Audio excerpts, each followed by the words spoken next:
Selamat datang di channel yang selalu menghadirkan kisah-kisah inspiratif, penuh warna, dan tentunya menggugah hati dari dunia seni, budaya, dan hiburan tanah air. Hari ini, kamu akan mendengarkan kisah yang luar biasa dari seorang gadis muda asal Kediri, seorang pesinden bertalenta yang suaranya mampu menembus batas zaman, Niken Salindri. Dari panggung desa, hingga undangan istimewa dari Ayu Ting Ting untuk tampil di ulang tahun Bilqis, hingga akhirnya menjadi ikon budaya yang mengharumkan nama Indonesia di kancah internasional. Sebuah perjalanan yang bukan hanya soal suara merdu, tapi tentang semangat, ketekunan, dan cinta pada budaya sendiri. Jadi, sebelum kita mulai ceritanya, jangan lupa ya, like videonya kalau kamu cinta budaya Indonesia. KOMEN di bawah tentang siapa tokoh budaya favoritmu. Dan tentunya subscribe channel ini supaya kamu nggak ketinggalan kisah-kisah inspiratif lainnya. Siapkan hatimu, karena kisah ini akan membuatmu bangga jadi bagian dari Indonesia. Yuk, kita mulai cerita luar biasa ini. Matahari belum sepenuhnya terbit ketika Niken Salindri membuka ponselnya dan menemukan sebuah pesan tak biasa. Sebuah video call dari nomor yang tak dikenal muncul disertai nama, Ayu Ting Ting Official. Awalnya, Niken mengira ini hanya ulah iseng atau prank dari penggemar. Tapi setelah beberapa detik ragu, ia menyambungkan panggilan itu, dan muncullah wajah Ayu Ting Ting, penyanyi dangdut papan atas yang selama ini hanya ia tonton dari layar kaca. Dengan ramah dan penuh senyum, Ayu memperkenalkan diri lalu langsung mengutarakan maksudnya, ia ingin Niken tampil di pesta ulang tahun putrinya, Bilqis Humairah Razak. Sontak, wajah Niken memucat antara tak percaya dan grogi. Setelah video call ditutup, Niken masih terduduk lemas di sudut rumahnya di Kediri. Ia memutar ulang apa yang baru saja terjadi di pikirannya. Nama Bilqis memang sering ia dengar, gadis kecil yang lahir dari rahim seorang artis besar dan dikenal sangat dicintai publik. Tapi mengapa seorang pesinden dari desa diundang ke acara mewah itu? Niken membuka akun Instagramnya dan menemukan banyak komentar dari warganet yang membicarakan rencana kolaborasi budaya dalam pesta Bilqis. Ternyata Ayu ingin membuat pesta bertema etnik modern, dan salah satu inspirasinya adalah video Niken yang viral ketika menyanyikan tembang Jawa di atas panggung desa dengan penuh penghayatan. Rupanya Ayu melihatnya. Kabar ini menyebar cepat ke seluruh rumah dan keluarga. Ibunya yang sedang mencuci di belakang rumah sampai terhenti dan nyaris menjatuhkan ember saat Niken menceritakan siapa yang menghubunginya. Bapaknya yang seorang guru karawitan di sanggar desa langsung memeluk Niken dengan bangga. Bagi keluarga mereka, ini bukan hanya sebuah undangan manggung, melainkan bentuk pengakuan bahwa budaya tradisional bisa berdiri sejajar di antara hiruk-pikuk musik modern. Namun, di balik semua kebanggaan itu, Niken justru mulai merasa gugup. Panggung besar, nama-nama artis ibu kota, sorotan media, semuanya jauh dari kenyamanannya yang biasanya tampil di acara ruatan atau resepsi mantenan. Selama beberapa hari, Niken mulai menyiapkan diri. Ia berdiskusi dengan sang ayah mengenai pilihan lagu yang akan dibawakan. Setelah mempertimbangkan konsep acara yang ingin menggabungkan nuansa Jawa dan kekinian, mereka memutuskan akan mengaransemen gending kembang kapas dengan nuansa akustik modern, dipadukan dengan gamelan digital. Niken juga mulai mencari penata rias yang bisa mengangkat kecantikannya tanpa menghilangkan jati diri pesinden. Ia sadar, penampilannya nanti bukan sekadar hiburan, melainkan bentuk representasi budaya yang harus ditampilkan dengan penuh kehormatan. Seiring waktu mendekati hari keberangkatan, berbagai emosi campur aduk dalam diri Niken. Ada rasa takut, tidak sesuai ekspektasi, ada pula kebanggaan bisa membawa nama Kediri ke panggung ibu kota. Ia menghabiskan malam-malamnya di ruang latihan kecil di belakang rumah, menyanyikan ulang bait-bait gending dengan penuh penghayatan, membayangkan sorot lampu di wajahnya dan Bilqis yang tersenyum di bangku penonton. Dalam hatinya, ia berdoa, semoga ini bukan hanya momen untuk dirinya bersinar, tapi juga agar anak-anak muda Indonesia kembali melirik warisan leluhur yang mulai terlupakan. Hari keberangkatan akhirnya tiba. Pagi itu, langit Kediri tampak cerah, seolah turut merestui perjalanan penting Niken. Sebuah mobil van hitam berlogo event organizer acara ulang tahun Bilqis sudah terparkir di depan rumahnya, lengkap dengan supir dan asisten logistik. Tetangga-tetangga sekitar pun mulai berkumpul, ikut menyaksikan gadis pesinden kebanggaan kampung berangkat ke Jakarta.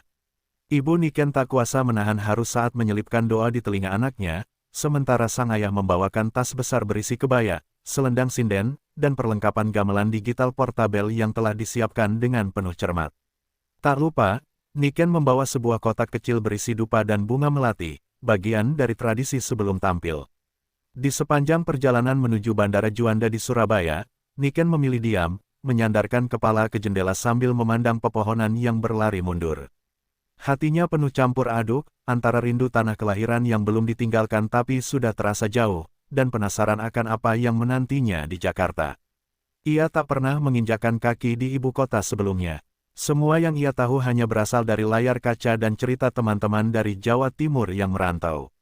Saat tiba di bandara dan hendak menaiki pesawat, Niken sempat bergetar. Ini adalah pertama kalinya ia naik pesawat. Seorang kru EO dengan ramah mendampinginya dan menjelaskan prosedur dengan sabar, membuat Niken merasa sedikit lebih tenang. Sesampainya di Bandara Soekarno-Hatta, langit Jakarta terlihat mendung. Udara panas dan hiruk-pikuk orang berlalu lalang begitu kontras dengan suasana tenang Kediri.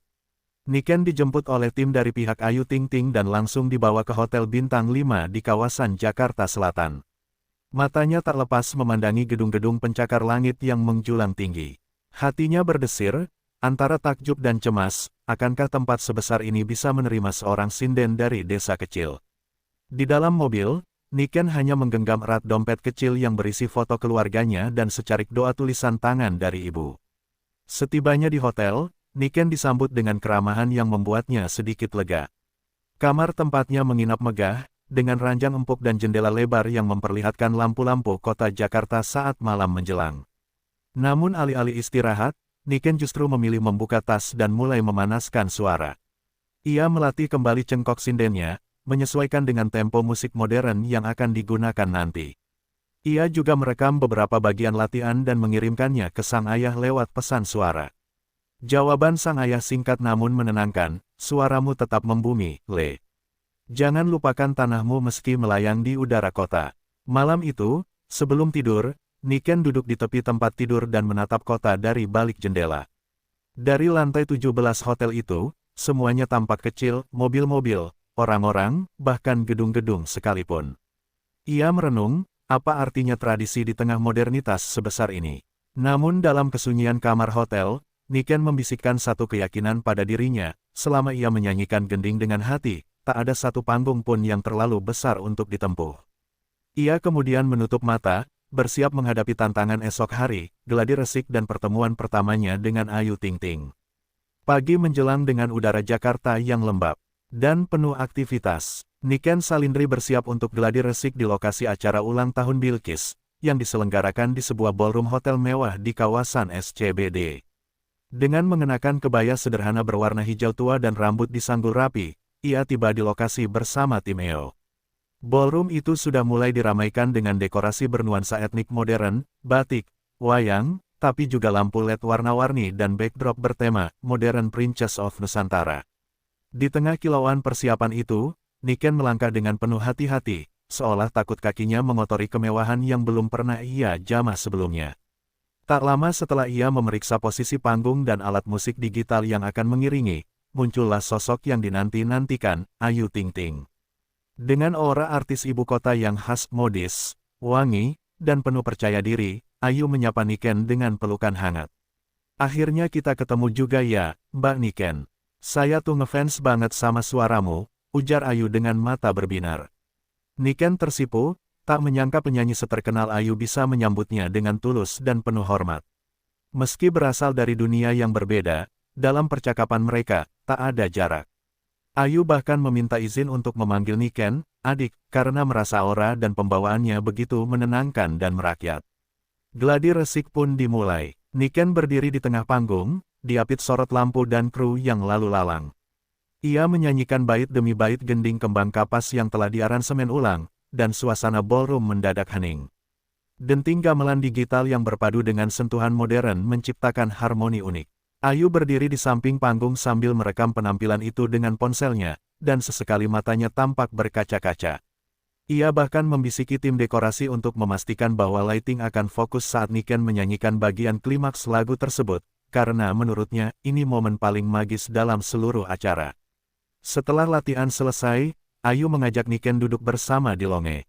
Mereka berbicara panjang lebar, tidak hanya soal acara, tetapi juga tentang bagaimana dunia musik mereka sebenarnya saling bersinggungan. Ayu mengaku bahwa sejak kecil ia tumbuh dengan musik dangdut dan sesekali mendengar sinden dalam acara wayangan di rumah neneknya. Kadang kita lupa ya, budaya kita itu begitu kaya. Dan kamu, Mbak Niken, salah satu penjaganya, ucap Ayu sambil tersenyum. Niken hanya bisa menunduk haru, tak menyangka niat tulusnya menjaga warisan budaya bisa menggerakkan hati orang yang selama ini ia anggap hidup di dunia gemerlap yang jauh berbeda. Malam harinya, sebelum kembali ke kamar, Niken menulis di buku hariannya, kebiasaan yang tak pernah ia tinggalkan sejak SMP. Ia menulis tentang pertemuannya dengan Ayu, tentang rasa hangat yang tak disangka dari seorang artis besar, dan tentang keyakinannya bahwa panggung budaya bisa disandingkan dengan panggung modern tanpa kehilangan jati diri. Ia menulis satu kalimat yang tebal dan ia lingkari, hari ini, sinden dan diva berdiri di panggung yang sama, dan budaya tidak lagi menjadi bayang-bayang. Dengan senyum tipis, ia menutup bukunya dan tidur dengan perasaan jauh lebih siap menghadapi esok hari, hari di mana ia akan tampil membawa nama tanah leluhurnya di tengah kemewahan ibu kota. Hari yang dinantikan pun tiba. Ballroom megah Hotel Bintang 5 itu berubah menjadi dunia fantasi bertema Putri Nusantara, lengkap dengan rangkaian bunga melati, dekorasi kain batik megah, dan lampu sorot berwarna emas yang menyinari setiap sudut ruangan. Para tamu undangan berdatangan dengan busana adat dari berbagai daerah, dari kebaya Sunda hingga ulos Batak. Bilqis, si gadis kecil yang berulang tahun, tampil bagai putri kerajaan dalam balutan kebaya putih dengan hiasan kepala khas Jawa. Di panggung utama, layar LED menampilkan video pendek perjalanan Bilqis sejak bayi hingga kini, diselingi dengan iringan musik gending Jawa yang telah dimodernisasi. Ketika suasana mulai tenang, lampu panggung diredupkan. Seorang pembawa acara memperkenalkan dengan suara berwibawa, "Hadirin yang terhormat, mari kita sambut penampilan istimewa dari pesinden muda berbakat asal Kediri, Niken Salindri." Lampu sorot pun langsung menyala ke arah tengah panggung, tempat Niken telah berdiri anggun dengan kebaya hitam keemasan dan selendang hijau tua menjuntai di pundaknya. Suasana seketika hening. Niken mengatupkan tangannya, menundukkan kepala sejenak, lalu mulai melantunkan tembang ladrang pangkur, diiringi gamelan digital dan alat musik modern yang menyatu secara harmonis. Suara sindennya mengalun lembut, penuh penghayatan, menusuk hati setiap yang mendengarkan. Di antara tamu undangan, banyak yang tertegun. Beberapa orang tua tampak meneteskan air mata, teringat kampung halaman dan masa kecil mereka. Anak-anak pun terpaku, menyaksikan penampilan yang asing tapi memesona. Ayu Ting Ting berdiri di dekat kursi utama dengan mata berkaca-kaca, sementara Bilqis, meski baru berusia 10 tahun, terlihat terhipnotis oleh suara Niken. Tak lama, Ayu sendiri bergabung ke atas panggung untuk membawakan satu lagu kolaborasi spesial yang telah mereka persiapkan, perpaduan antara tembang Jawa dan lagu pop bertema kasih sayang ibu dan anak. Meski berbeda genre, harmoni vokal mereka justru menciptakan suasana magis, pertemuan dua dunia yang tak saling mengalahkan, justru saling menguatkan. Tepuk tangan riuh membahana saat mereka menyelesaikan lagu itu. Beberapa artis papan atas yang hadir pun terlihat berdiri memberi standing ovation.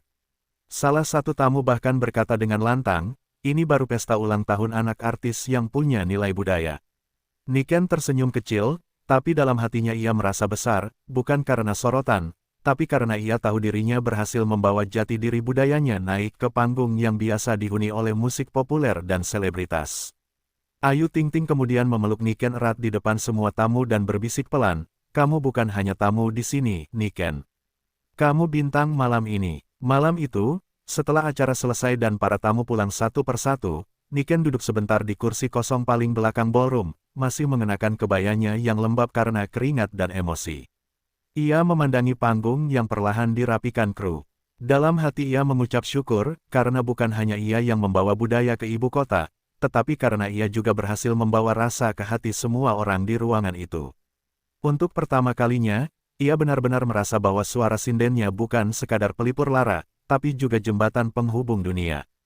Keesokan paginya, ketika Niken baru saja menyeduh secangkir teh hangat di kamar hotelnya, ponselnya terus berbunyi. Notifikasi dari Instagram, TikTok, dan WhatsApp berdentang nyaris tanpa henti. Dengan penasaran, ia membuka Instagram, dan matanya membelalak. Video penampilannya bersama Ayu Ting Ting telah diunggah oleh akun resmi acara dan telah ditonton lebih dari 1 juta kali hanya dalam waktu semalam. Netizen membanjiri kolom komentar dengan pujian. Baru kali ini ulang tahun anak artis punya makna dan sentuhan budaya. Tulis salah satu warganet. Banyak pula yang menyebut Niken sebagai penyambung zaman dan sinden rasa selebriti. Tak hanya itu, akun-akun besar gosip dan budaya ikut mengunggah cuplikan penampilan duet tersebut. Bahkan beberapa tokoh publik ikut berkomentar. Seorang seniman nasional memuji keberanian Ayu Ting Ting memperkenalkan seni tradisi di dunia hiburan modern, dan menyebut Niken sebagai permata dari Kediri yang akhirnya bersinar di ibu kota. Di TikTok, potongan tembang yang dinyanyikan Niken bahkan dijadikan sound trending dan digunakan ribuan kali, mulai dari konten motivasi, video nostalgia, hingga tutorial makeup dengan tema Jawa. Nama, Niken Salindri, pun mendadak menjadi topik yang dibicarakan di berbagai platform. Di tengah gemuruh itu, Niken mencoba tetap tenang. Ia memang senang dengan atensi yang datang, namun dalam hatinya ia masih lebih menikmati kesunyian gamelan daripada hiruk-pikuk media sosial. Namun ia tidak bisa menghindari kenyataan bahwa penampilannya malam itu telah membuka mata banyak orang, terutama generasi muda, bahwa budaya bisa tampil dengan anggun tanpa harus kehilangan pesonanya. Bahkan seorang manajer artis ternama menghubungi via DM, menawarkan kerjasama untuk mengisi berbagai acara televisi dengan format budaya pop tradisional. Ayu Ting Ting pun menghubungi langsung, mengabarkan bahwa banyak media ingin mewawancarai mereka berdua sebagai duet yang tidak biasa. Dalam percakapan telepon yang santai tapi penuh rasa hormat, Ayu berkata, "Kita harus manfaatin momen ini, Nick. Jangan biarkan budaya cuma jadi pajangan. Kamu harus lebih sering tampil di TV, biar makin banyak yang tahu keindahan suara sinden." Niken hanya bisa tersenyum di ujung telepon. Ia merasa seperti gadis desa yang tiba-tiba didorong ke tengah panggung dunia, tapi ia sadar, inilah waktunya untuk berdiri tegak, membawa kebaya dan suara tembangnya ke hadapan jutaan pasang mata. Di sore harinya, saat duduk di balkon hotel memandangi matahari Jakarta yang mulai tenggelam, Niken menulis lagi di buku hariannya. "Hari ini, bukan hanya video yang viral, tapi juga semangatku," tulisnya. Ia menyadari bahwa popularitas ini bukan sekadar kebetulan, tapi tanggung jawab. Ia bukan lagi hanya milik Kediri. Ia kini milik panggung yang lebih luas, dan ia bertekad tidak akan membiarkan suaranya dipoles menjadi palsu hanya demi tenar. "Jika budaya bisa mencuri hati dunia lewat suara ini, maka aku akan terus bernyanyi." Ia tutup tulisan itu dengan yakin, sembari mengikat selendangnya lebih erat, seolah siap melangkah lebih jauh lagi. Belum genap 3 hari sejak ulang tahun Bilqis yang viral, manajer Ayu Ting Ting menghubungi Niken melalui panggilan video. Suaranya antusias, matanya berbinar. "Niken, kita kebanjiran tawaran. Tapi yang paling spesial, kamu diundang tampil di acara dahsyatnya Indonesia dan Brownies minggu depan. Mereka mau bikin segmen khusus, muda, tradisi, dan viral." Niken sempat terdiam. Meski senang, hatinya diliputi rasa cemas. Ia bukan penyanyi pop dengan koreografi gemerlap, ia pesinden, dan dunia televisi adalah arena yang asing. Tapi manajer Ayu meyakinkannya bahwa justru keunikan itulah yang dicari publik saat ini. Dalam beberapa hari, Niken menjalani sesi latihan intens. Ia dibantu tim kreatif dari pihak televisi untuk merancang penampilan yang tetap menjaga keaslian nuansa sinden namun dikemas lebih dinamis agar pas dengan format TV. Gamelan disusun ulang dalam bentuk digital dan live orkestra ringan, sementara kebayanya didesain dengan sentuhan modern, kebaya brokat dengan payat lembut yang tetap anggun namun tidak terlalu formal.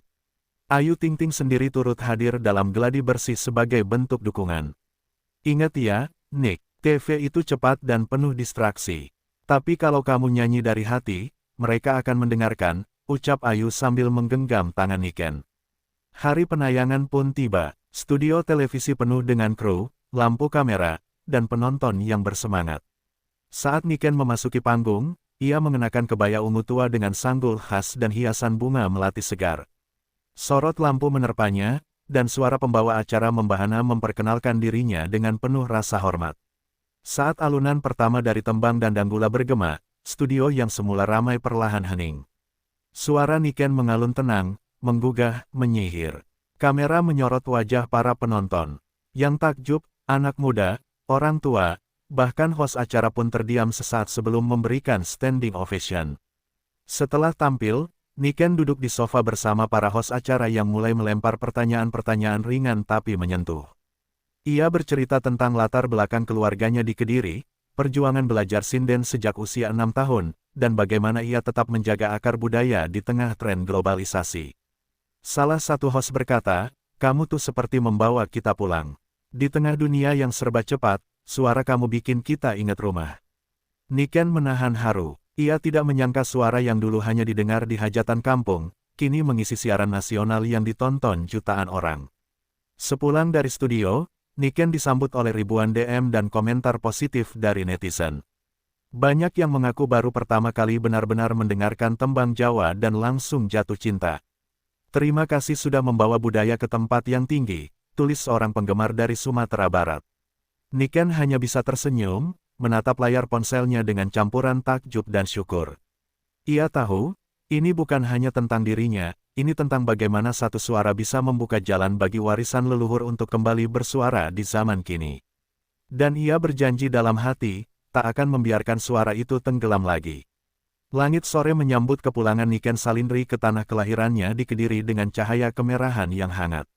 Stasiun kereta penuh oleh orang-orang yang penasaran ingin menyaksikan langsung kepulangan sosok yang kini jadi kebanggaan Jawa Timur. Saat Niken melangkah turun dari kereta, ia tak menyangka akan ada puluhan pelajar berpakaian adat, komunitas seniman lokal, dan bahkan perangkat desa yang menyambutnya dengan iringan gamelan. "Selamat datang, Putri Budaya Kediri," seru seorang MC lokal melalui pengeras suara. Niken sempat tercekat. Dulu ia berangkat dari tempat ini dalam diam, sekarang ia pulang dengan sorotan dan sambutan. Kabar viralnya penampilan Niken di televisi telah tersebar luas di kampung halamannya. Video-video di media sosialnya kini dibagikan oleh para guru, penggerak komunitas seni, dan bahkan orang tua murid sebagai inspirasi. Sekolah-sekolah di Kediri mulai memasukkan kembali mata pelajaran seni Jawa dengan semangat baru. Niken pun diundang secara khusus oleh pemerintah daerah untuk menjadi duta budaya Kediri. Dalam acara penyambutan resmi di pendopo kabupaten, ia diberikan penghargaan simbolis berupa keris emas kecil dan selendang batik bertuliskan, "Wong Kediri ora lali asale, orang Kediri tak lupa asalnya." Mata Niken berkaca-kaca saat mengenakan selendang itu, merasa diterima dan dihargai di tanah sendiri. Tak hanya itu, keluarga Niken juga merasakan perubahan besar. Ibunya, yang dahulu menjahit kebaya dari rumah ke rumah, kini mendapat pesanan dari berbagai kota karena banyak yang ingin memiliki busana seperti yang dikenakan Niken saat tampil di TV. Ayahnya, seorang pelatih karawitan, diundang untuk mengisi pelatihan di sekolah-sekolah seni.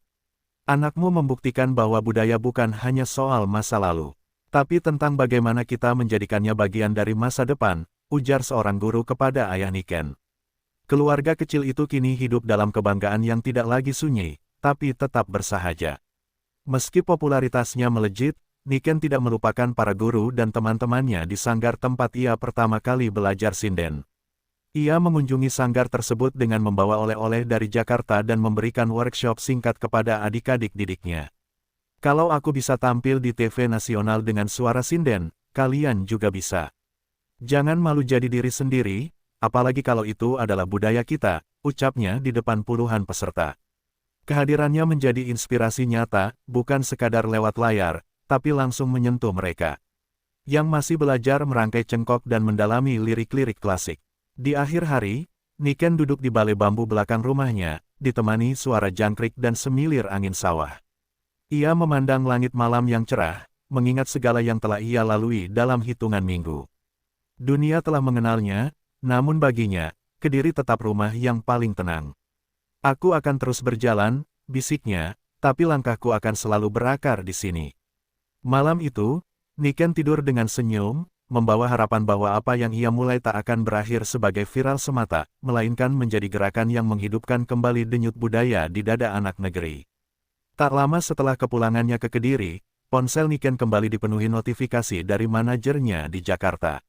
Kali ini bukan sekadar ucapan selamat, melainkan tawaran yang membuatnya harus duduk dan membaca ulang berkali-kali, kolaborasi dengan salah satu musisi pop papan atas Indonesia, Rizky Febian.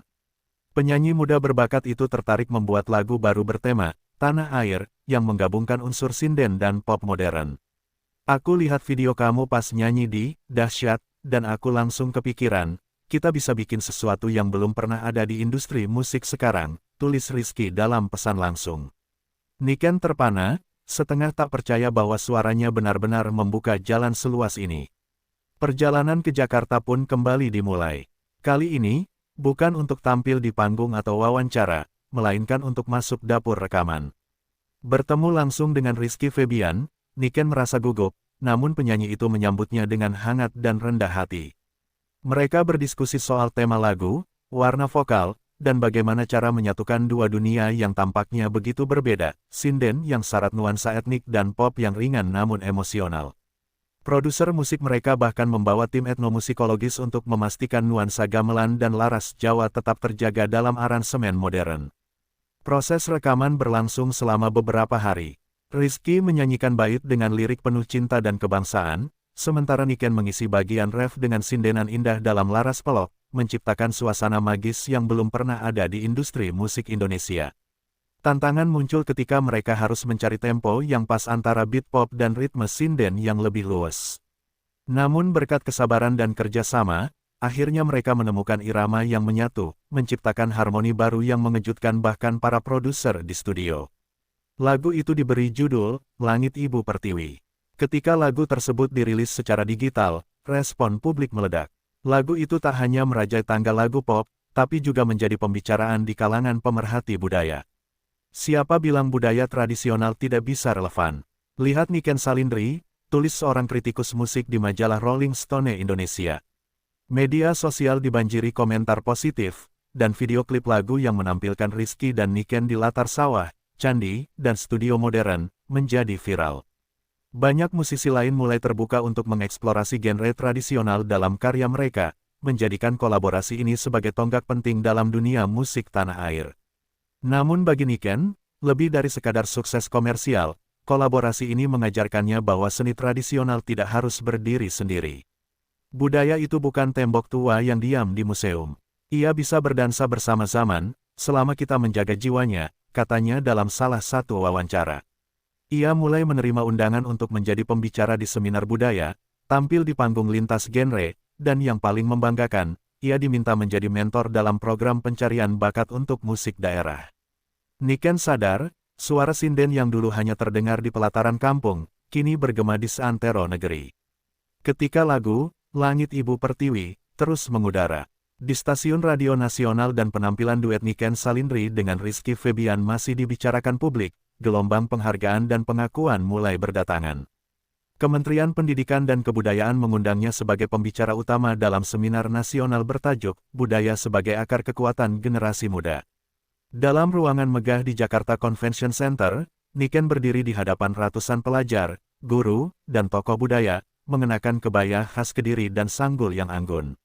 Meski sempat gugup, ia menyampaikan kisah hidupnya dengan jujur, tentang bagaimana ia dulu minder menjadi pesinden muda, hingga akhirnya menemukan bahwa jati diri adalah kekuatan terbesar. Kehadirannya tak hanya menyentuh mereka yang hadir langsung, tapi juga menginspirasi ribuan orang melalui siaran langsung di media sosial dan kanal televisi edukatif. Banyak anak muda, terutama dari daerah, mulai menuliskan komentar penuh semangat di akun media sosial Niken. Kak Niken, aku jadi pengen belajar karawitan lagi, tulis seorang pelajar dari Gunung Kidul. Terima kasih karena menunjukkan bahwa budaya kita itu keren banget, komentar lainnya. Bahkan, beberapa universitas membuka kembali kelas ekstra untuk seni tradisional setelah bertahun-tahun sepi peminat, dan mereka menjadikan video pidato Niken sebagai materi motivasi awal semester. Tak lama kemudian, Niken menerima kabar yang lebih mengejutkan, namanya tercatat dalam daftar nominasi Tokoh Muda Inspiratif Nasional 2025 dari sebuah lembaga prestisius. Ia bersanding dengan dokter muda, ilmuwan, dan aktivis lingkungan dari berbagai penjuru Indonesia. Dalam malam penganugerahan yang digelar megah di Gedung Kesenian Jakarta, Niken tampil mengenakan kebaya berwarna merah marun dengan motif songket emas, mencuri perhatian tamu undangan. Saat namanya diumumkan sebagai penerima penghargaan utama, seluruh ruangan berdiri memberikan tepuk tangan. Ia berjalan ke atas panggung dengan mata berkaca-kaca, menerima trofi berbentuk tunas bambu, simbol pertumbuhan dan keteguhan budaya lokal. Dalam pidatonya, Niken tak banyak berbicara soal ketenaran, tapi lebih tentang tanggung jawab. Menjadi pesinden bukan berarti aku hanya menyanyi. Aku membawa cerita, nilai, dan sejarah yang tak boleh hilang. Maka aku akan terus bernyanyi, bukan hanya untuk didengar, tapi agar kita tak lupa siapa kita, ucapnya. Ucapannya menggema di media keesokan harinya, dibahas di berbagai podcast inspirasi, hingga dijadikan kutipan di beberapa buku motivasi. Niken telah menjelma menjadi simbol harapan, bahwa siapapun bisa bersinar, tanpa harus melepas akar budaya dan identitasnya. Di kampung halamannya, sebuah mural besar bergambar Niken tengah bersinden berdiri megah di dinding gedung kesenian kota. Sekolah-sekolah mengadakan lomba sinden untuk pelajar, dengan pemenangnya berkesempatan bertemu langsung dengan Niken. Ia juga diminta membuat program pelatihan budaya untuk remaja di desa-desa sekitar Kediri, didukung penuh oleh pemerintah daerah dan komunitas lokal. Di tengah gemerlap Jakarta dan kemilau penghargaan nasional, Niken tetap memilih pulang ke tanah asal, untuk memastikan bahwa apa yang ia capai tak hanya menjadi cerita manis, tapi juga menjadi bahan bakar kebangkitan budaya bagi generasi penerus. Setelah keberhasilannya menyatukan seni tradisional dan musik modern serta menjadi simbol kebangkitan budaya nasional, Niken Salindri tak pernah menyangka bahwa langkah kakinya akan membawanya lebih jauh hingga ke panggung dunia. Suatu pagi, ia menerima undangan resmi dari KBRI di Belanda untuk tampil dalam Festival Indonesia Heritage Week di Amsterdam. Acara tersebut merupakan perhelatan tahunan yang menampilkan kekayaan budaya Indonesia kepada masyarakat internasional, dan tahun ini, Niken diminta menjadi bintang utama, sebuah kehormatan besar bagi pesinden muda dari Kediri. Undangan itu bukan hanya bentuk apresiasi, tapi juga menjadi titik awal mimpinya untuk mengenalkan sinden ke dunia global. Persiapan menuju Belanda dilakukan dengan sungguh-sungguh. Ia membentuk tim kecil yang terdiri dari pemusik gamelan, penari latar, serta penata artistik yang mengerti filosofi seni Jawa. Dalam proses latihan yang intens di Sanggar Budaya Kediri, Niken memastikan bahwa setiap detail pertunjukan, dari kostum, tata panggung, hingga urutan lagu, menggambarkan esensi budaya Jawa dengan cara yang tetap dapat dimengerti oleh audiens internasional. Ia juga menyiapkan monolog pembuka dalam bahasa Inggris, agar penonton bisa memahami konteks dan makna dari lagu-lagu sinden yang akan ia bawakan. Ini bukan hanya tentang suara, ini tentang cerita yang kita bawa, kata Niken pada timnya. Tibalah hari pertunjukan. Gedung pertunjukan di Amsterdam dipenuhi para diaspora Indonesia, duta besar negara sahabat, pelajar internasional, hingga penikmat budaya. Saat Niken muncul di panggung dengan balutan kebaya indah berwarna biru laut, diiringi alunan gamelan yang lembut, penonton langsung terdiam. Ia menyanyikan lagu-lagu sinden yang menceritakan tentang cinta tanah air, kisah rakyat, dan filosofi kehidupan Jawa. Satu lagu spesial yang ia bawakan berjudul, Suara Tanahku, sebuah lagu ciptaannya sendiri yang memadukan laras Jawa dengan sentuhan instrumen orkestra modern dari Belanda. Ketika ia menyelesaikan nada terakhir, seluruh penonton berdiri memberikan standing ovation yang panjang, bahkan beberapa terlihat menitikkan air mata. Tak hanya berhenti pada pertunjukan, kehadiran Niken di Belanda menarik minat banyak pihak. Universitas Leiden, yang memiliki pusat studi Asia Tenggara, mengundangnya untuk menjadi pembicara tamu dalam kelas musik etnis. Ia juga diwawancarai oleh beberapa media Eropa yang penasaran bagaimana seorang gadis muda bisa membawa seni kuno ke panggung modern dan internasional. Bahkan ada tawaran dari label musik independen di Paris untuk membuat album kolaboratif yang menggabungkan sinden dengan jazz Prancis. Niken tersenyum, kagum dengan perjalanan tak terduga yang diawali dari panggung kecil di desa, kini membawanya hingga menyentuh hati orang-orang di belahan dunia lain. Meski kini namanya mulai dikenal secara global, Niken tidak pernah lupa pada akarnya. Sekembalinya ke Indonesia, ia langsung menggelar tur budaya keliling desa-desa di Jawa Timur, menampilkan pertunjukan gratis dan membuka kelas sinden untuk anak-anak muda. Ia sadar, dunia boleh mengaguminya, tapi yang terpenting adalah menumbuhkan kecintaan terhadap budaya di negeri sendiri. Dalam sebuah wawancara penutup tahun, Niken berkata, "Aku hanya ingin anak-anak di kampung seperti aku dulu tahu bahwa suara mereka bisa mengubah dunia. Kita tak perlu mengubah diri menjadi orang lain. Cukup percaya pada apa yang kita warisi, lalu menyanyikannya dengan hati." Suaranya, kini tak hanya milik Kediri, tapi milik dunia. Wah, luar biasa banget ya perjalanan Niken Salindri, dari gadis sederhana di Kediri, hingga menjadi kebanggaan Indonesia di mata dunia. Kisahnya mengajarkan kita bahwa dengan kerja keras, ketulusan, dan cinta pada budaya sendiri, tidak ada yang tidak mungkin. Semoga cerita ini bisa menginspirasi kita semua untuk lebih mencintai budaya kita sendiri, dan tidak ragu bermimpi besar seperti Niken. Karena siapapun kamu, dari manapun asalmu, kamu bisa bersinar, asal tetap setia pada jati diri. Kalau kamu suka dengan cerita ini, jangan lupa ya, like videonya sebagai dukungan untuk budaya Indonesia. Komen pendapat kamu tentang Niken Salindri atau tokoh budaya lainnya yang kamu kagumi. Dan tentunya subscribe channel ini supaya kamu nggak ketinggalan kisah-kisah hebat lainnya. Terima kasih sudah menonton. Sampai akhir, sampai jumpa di kisah inspiratif berikutnya. Salam budaya, salam bangga jadi anak Indonesia.